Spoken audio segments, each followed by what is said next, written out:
Assalamualaikum warahmatullahi wabarakatuh. Apa kabar anak-anak? Kita bertemu kembali. Kita akan belajar tema 1, selamatkan makhluk hidup. Subtema 2, hewan sahabatku. Pembelajaran 1. Dengan kompetensi dasar, mata pelajaran PPKN KD 3.1 menganalisis penerapan nilai-nilai Pancasila dalam kehidupan sehari-hari. KD 4.1 menyajikan hasil analisis pelaksanaan nilai-nilai Pancasila dalam kehidupan sehari-hari. Untuk mata pelajaran Bahasa Indonesia, KD 3.1 yaitu menyimpulkan informasi berdasarkan teks laporan hasil pengamatan yang didengar dan dibaca.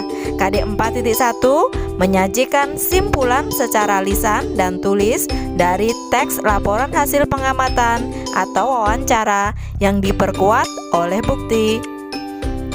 Kemudian untuk mata pelajaran IPA, KD 3.1 membandingkan cara perkembangbiakan tumbuhan dan hewan. KD 4.1 menyajikan karya tentang perkembangbiakan tumbuhan. Untuk mata pelajaran IPS, KD 3.1 mengidentifikasi karakteristik geografis dan kehidupan sosial, budaya, ekonomi, politik di wilayah ASEAN. Kemudian KD 4.1 menyajikan hasil identifikasi karakteristik geografis dan kehidupan sosial, budaya, ekonomi. Selanjutnya adalah mata pelajaran SBDP atau Seni Budaya dan Prakarya. KD 3.4 memahami patung, 4.4 membuat patung.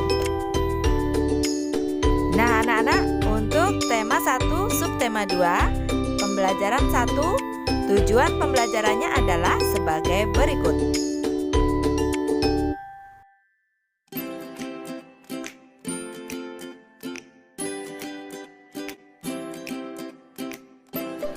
Nah anak-anak, apakah kamu penyayang hewan? Apa saja manfaat yang diperoleh manusia dari hewan? Bagaimana cara hewan berkembang biak? Ayo kita pelajari. Ayo kita mengamati. Negara-negara di Asia Tenggara memiliki banyak jenis hewan.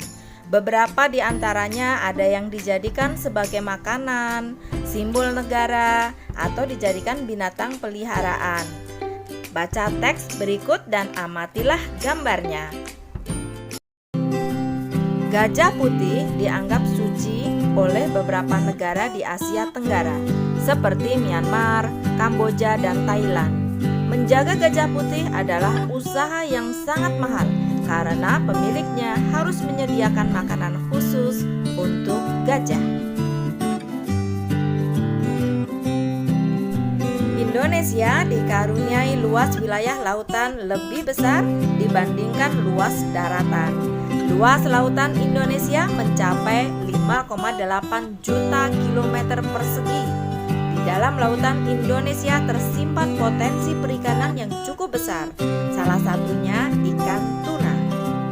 Ikan tuna adalah salah satu ikan yang paling banyak dicari negara lain, seperti Jepang, Amerika Serikat, dan Uni Eropa. Nah anak-anak, tahukah kalian burung yang hidup di negara tetangga kita? Ya, burung takurdahan hidup di Malaysia. Hewan ini termasuk hewan yang dilindungi negara. Hewan-hewan di atas merupakan sebagian dari hewan yang hidup di Asia Tenggara. Bisakah kamu menemukan hewan lainnya? Baik, mari simak berikut ini. Myanmar ada harimau Indochina, gajah merak hijau. Kemudian di Kamboja ada kobra atau lembu hutan, lumba-lumba, banteng, macan dahan, beruang madu, gajah, burung ibis. Kemudian di Laos ada gajah India, lumba-lumba Irrawaddy, owa jambul hitam, kukang, harimau, gajah, bangosarus. Kemudian di Vietnam ada saola atau kerbau air, langur kaki merah, rangkong papan, monyet hidung pesek, pygmy, dan piton. Di Filipina ada kerbau dan elang Filipina, rusa, babi, burung beo. Dan di Indonesia sendiri ada komodo, elang Jawa, gajah, harimau, kera, kerbau, sapi, babi hutan, badak, kuda, anoa, burung cendrawasih, burung kakatua, merak, tapir, dan kasuari.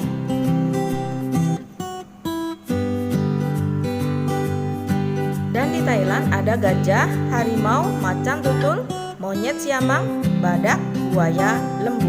Di Malaysia ada harimau Malaya, tapir, rusa, badak, orangutan, monyet siamang.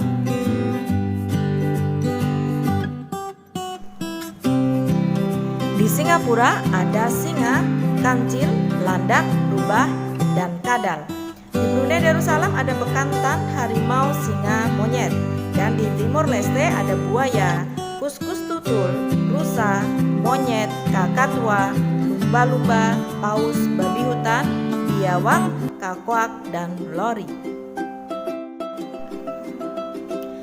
Mari kita kelompokkan hewan-hewan berdasarkan cara perkembangbiakannya. Ada hewan yang berkembang biak dengan cara beranak, bertelur, dan beranak sekaligus bertelur. Anak-anak, mari perhatikan diagram Venn berikut ini. Hewan yang beranak ada macan, sapi, kemudian ada ikan paus dan koala. Hewan yang bertelur ada ayam, komodo, kura-kura, ikan, dan burung. Sedangkan hewan yang beranak sekaligus bertelur ada ikan hiu dan ular. Setiap hewan memiliki kemampuan berkembang biak. Dengan berkembang biak, hewan dapat melestarikan jenisnya. Tahukah kamu bagaimana cara hewan berkembang biak? Ovipar. Hewan yang berkembang biak dengan cara bertelur disebut ovipar. Contohnya ayam dan jenis burung lainnya. Dapatkah kamu menyebutkan hewan ovipar lainnya? Berikutnya adalah vivipar. Selain bertelur, ada juga hewan yang berkembang biak dengan cara melahirkan. Hewan yang berkembang biak dengan cara melahirkan disebut vivipar. Contohnya adalah sapi, kucing, dan gajah. Dapatkah kamu menyebutkan hewan vivipar lainnya? Selain ovipar dan vivipar, ada hewan yang berkembang biak dengan cara ovovivipar. Adakah hewan yang berkembang biak dengan cara bertelur sekaligus melahirkan? Jawabannya adalah ada. Contohnya adalah ular. Beberapa jenis ular tidak selamanya melahirkan anaknya. Kadang-kadang pada saat mengeluarkan anak-anaknya masih ada anak ular yang terbungkus cangkang telurnya. Perkembangbiakan seperti ini dikatakan bertelur sekaligus beranak atau yang disebut ovovivipar. Selanjutnya, coba kalian amati gambar berikut ini.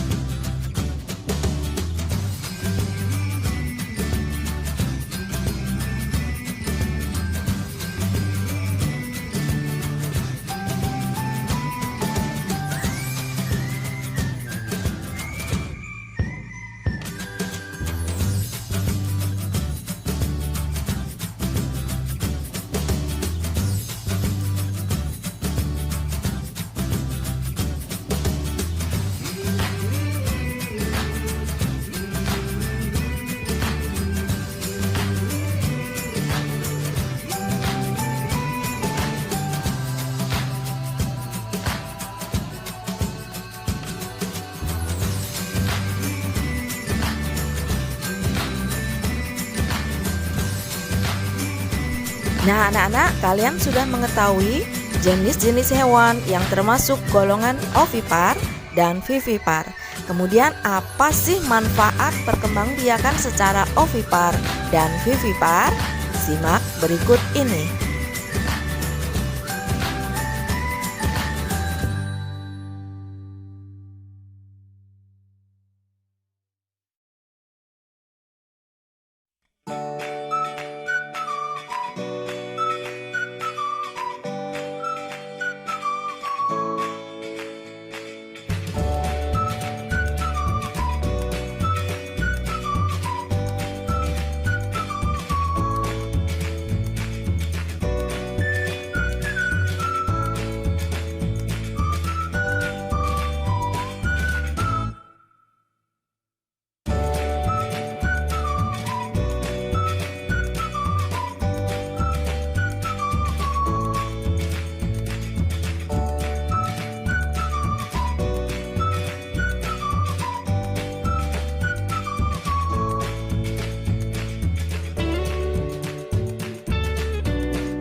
Hewan-hewan yang ada sangat membantu penduduk di kawasan Asia Tenggara dalam kegiatan ekonomi. Kondisi geografis di Asia Tenggara membantu penduduknya memanfaatkan hewan dalam kehidupan sehari-hari. Ikan banyak dijual dan dikonsumsi. Hewan ternak banyak yang dijual di dalam negeri, bahkan sampai ada yang mengekspornya. Kamu bisa belajar lebih banyak mengenai kegiatan ekonomi di kawasan Asia Tenggara terkait kondisi geografisnya. Potensi ekonomi negara-negara anggota ASEAN. Kawasan Asia Tenggara terletak pada jalur perdagangan dunia. Kawasan ini menjadi jembatan antara kawasan Eropa dan Asia Timur. Oleh karena itu, Asia Tenggara menjadi wilayah persaingan bagi pihak-pihak yang ingin memanfaatkan kedudukan strategis kawasan ini. ASEAN berperan sebagai wadah untuk menghindari persengketaan yang mungkin timbul. Dengan posisi yang strategis ini, setiap negara di kawasan Asia Tenggara memiliki kekayaan sumber daya yang menjadi kekuatan negara. Brunei Darussalam. Negara ini terkenal dengan kekuatan sumber daya alam berupa minyak bumi dan gas alam. Brunei menjadi negara di Asia Tenggara yang memiliki pendapatan per kapita tertinggi karena gas alamnya. Filipina. Filipina adalah sebuah negara kepulauan yang mata pencaharian sebagian besar penduduknya adalah di bidang pertanian. Filipina berhasil menjadi salah satu negara di dunia yang dapat membangun dan mengembangkan pertaniannya dengan baik. Beberapa produk unggulan hasil pertaniannya diekspor ke berbagai negara seperti nanas, padi, kelapa, dan gula. Hasil pertanian ini juga yang menunjang perkembangan ekonomi di negara ini. Selanjutnya adalah Indonesia. Sebagai negara kepulauan terbesar di kawasan ini, Indonesia memiliki ragam sumber daya alam yang sangat kaya. Banyak hal yang dapat dikembangkan untuk memperkuat perkembangan ekonomi Indonesia. Saat ini, Indonesia mengekspor minyak dan gas bumi, tekstil, dan produk-produk dari kayu. Pertambangan menjadi salah satu pintu masuk para pengusaha mancanegara ke Indonesia. Keindahan alam Indonesia pun merupakan daya tarik yang menjadi sumber devisa negara dari sektor pariwisata. Selanjutnya adalah Kamboja. Di Kamboja mengalir Sungai Mekong. Daerah di sekitar Sungai Mekong merupakan daerah yang subur. Mata pencaharian penduduk Kamboja adalah pertanian. Hasil pertanian Kamboja yang besar adalah padi dan karet. Laos. Laos bertetangga dengan Kamboja. Negara ini dilewati oleh aliran Sungai Mekong. Sama seperti di Kamboja, kegiatan pertanian banyak dilakukan di sepanjang aliran sungai ini. Sebagian besar hasil pertanian dinikmati oleh masyarakat Laos. Malaysia. Kegiatan ekonomi utama penduduk Malaysia adalah di bidang pertanian, pertambangan, dan perindustrian. Perdagangan internasional merupakan salah satu kegiatan ekonomi Malaysia yang mengalami pertumbuhan tercepat. Peralatan elektronik, minyak, dan gas bumi diekspor ke negara lain. Produk dari kayu, minyak sawit, karet, tekstil, sepatu, dan bahan-bahan kimia diperdagangkan di dunia internasional. Myanmar. Mata pencaharian utama penduduk Myanmar adalah pertanian, perkebunan, dan pertambangan. Padi merupakan hasil utama dari pertanian di sana. Myanmar merupakan salah satu negara penghasil padi terbesar di Asia Tenggara. Singapura. Singapura merupakan negara paling maju di kawasan ASEAN.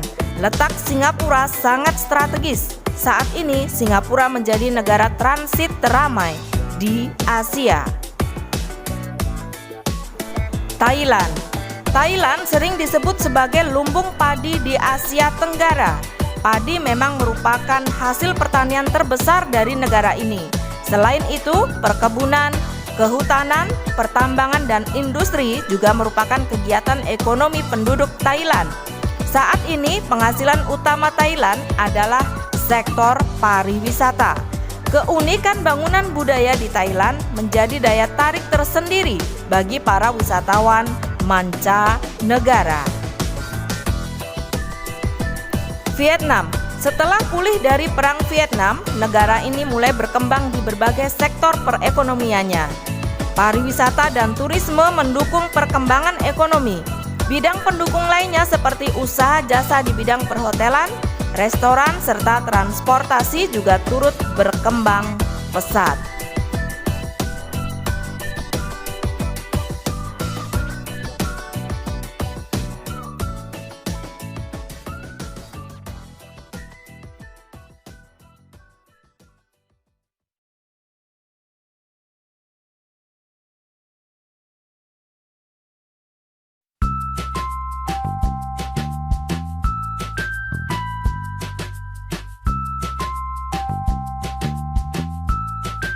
Di pelajaran sebelumnya, kamu sudah memilih 2 negara ASEAN dan membandingkannya dalam hal kehidupan sosial budaya. Untuk melengkapi informasimu tentang kedua negara tersebut, bandingkanlah negara-negara tersebut dari kehidupan ekonominya. Tulislah hasilnya dalam bentuk diagram Venn berikut. Dan ini adalah contoh negara Indonesia dan Malaysia.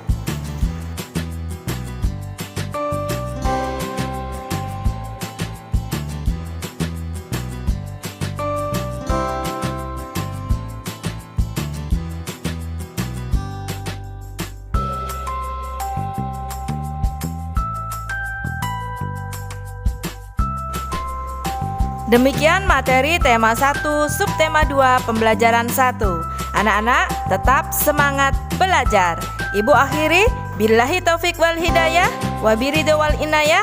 Wassalamualaikum warahmatullahi wabarakatuh. Bye.